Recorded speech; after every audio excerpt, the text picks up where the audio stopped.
कल्पना कीजिए कि एक सुबह आप सैकड़ों लोगों के अनकंट्रोलेबली सड़कों पर नाचने की आवाज से जागते हैं। उनके शरीर ऐंठते हैं, उनके पैर जमीन पर धड़कते हैं और उनके चेहरे पर डर और पीड़ा नजर आती है। फिर भी वे रुक नहीं सकते। दिन हफ्तों में बदल जाते हैं और कई लोग थकान से गिर जाते हैं। कुछ फिर कभी नहीं उठ पाते। इस घातक नृत्य का कारण क्या था? क्या यह सामूहिक उन्माद था, कोई रहस्यमय रोग या कुछ अलौकिक? यह 1518 की नृत्य महामारी की सच्ची कहानी है, जो इतिहास की सबसे विचित्र और अबूझ पहेलियों में से एक है। अध्याय 1। यह सब एक महिला के साथ शुरू हुआ। जुलाई 1518 में फ्रांस के स्ट्रासबर्ग शहर में एक महिला, जिसका नाम फ्राउ ट्रोफिया था, अचानक सड़क पर नृत्य करने लगी। वह आनंदित नहीं लग रही थी। उसकी हरकतें बेतरतीब थीं। उसका चेहरा चिंता से भरा हुआ था। वह घंटों तक नाचती रही। फिर रात में भी वह रुकी नहीं। दूसरे दिन तक वह अभी भी नाच रही थी। तीसरे दिन तक उसके पैर खून से लथपथ थे। उसका शरीर कमजोर था, फिर भी कुछ उसे चलते रहने पर मजबूर कर रहा था। एक हफ्ते के भीतर दर्जनों लोग उसके साथ शामिल हो गए, फिर सैकड़ों। एक महीने के भीतर स्ट्रासबर्ग की सड़कों पर 400 से अधिक लोग अनियंत्रित रूप से नाचते हुए दिखाई दिए। पुरुष, महिलाएं और यहां तक कि बच्चे भी नृत्य के शिकार हो गए। कुछ थकान, दिल के दौरे या स्ट्रोक से मर गए। अन्य दर्द में चिल्लाए, अपने शरीर को हिलने से रोकने में असमर्थ रहे। ये क्या हो रहा था? ये लोग खुद को नाच नाच कर क्यों मार रहे थे? अध्याय 2। शहर का अजीबोगरीब समाधान। जैसे जैसे नर्तकों की संख्या बढ़ी, अधिकारियों को चिंता होने लगी। डॉक्टरों से परामर्श लिया गया, लेकिन उन्हें नहीं लगा कि यह किसी बीमारी के कारण हुआ है। इसके बजाय उन्होंने इसे गर्म खून का मामला माना, जिसका मतलब था कि पीड़ितों के शरीर में अधिक गर्मी थी, जिसे निकालने के लिए उन्हें नाचना जरूरी था।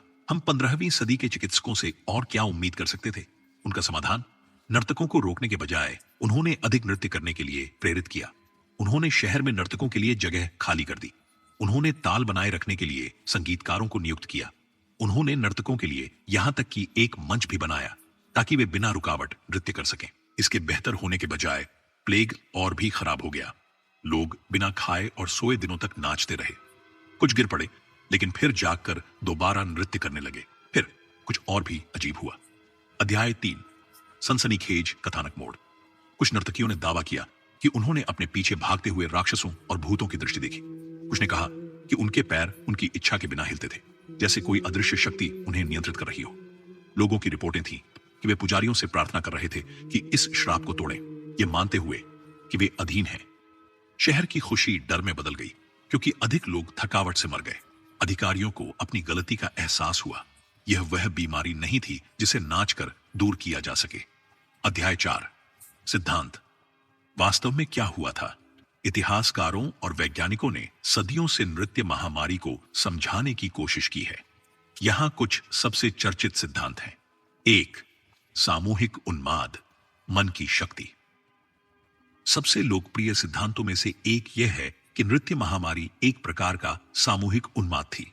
स्ट्रासबर्ग भुखमरी, बीमारी और अत्यधिक तनाव से जूझ रहा था। लोग अज्ञात के डर में जी रहे थे और एक व्यक्ति की घबराहट ने दूसरों को अनजाने में इसमें शामिल होने के लिए प्रेरित कर सकती थी। यह इतिहास भर में हुआ है। सामूहिक उन्माद पूरे समुदाय को अविवेकी रूप से कार्य करने के लिए प्रेरित कर सकता है। 2.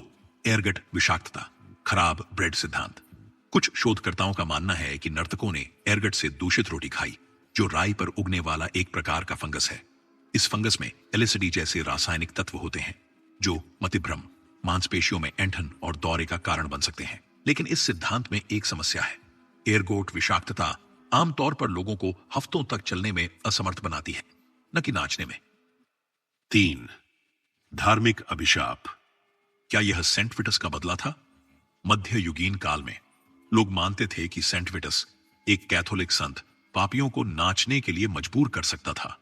कई पीड़ितों को सेंट विटस के एक मंदिर में ले जाया गया और जल्द ही महामारी कम होने लगी।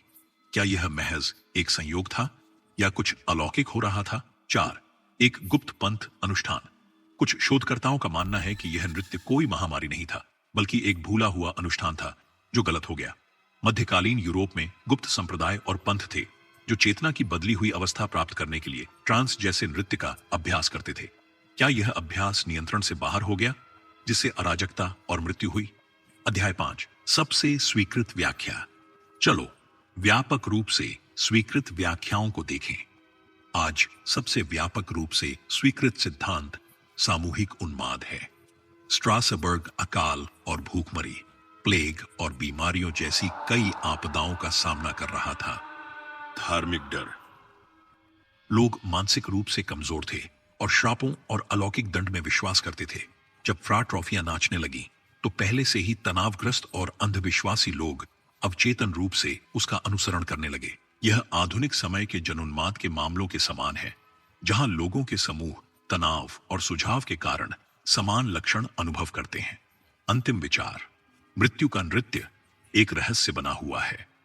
हालांकि वैज्ञानिकों और इतिहासकारों ने इसे समझाने की कोशिश की है। 1518 की डांसिंग प्लेग इतिहास के सबसे अजीब और सबसे डरावने रहस्यों में से एक बनी हुई है।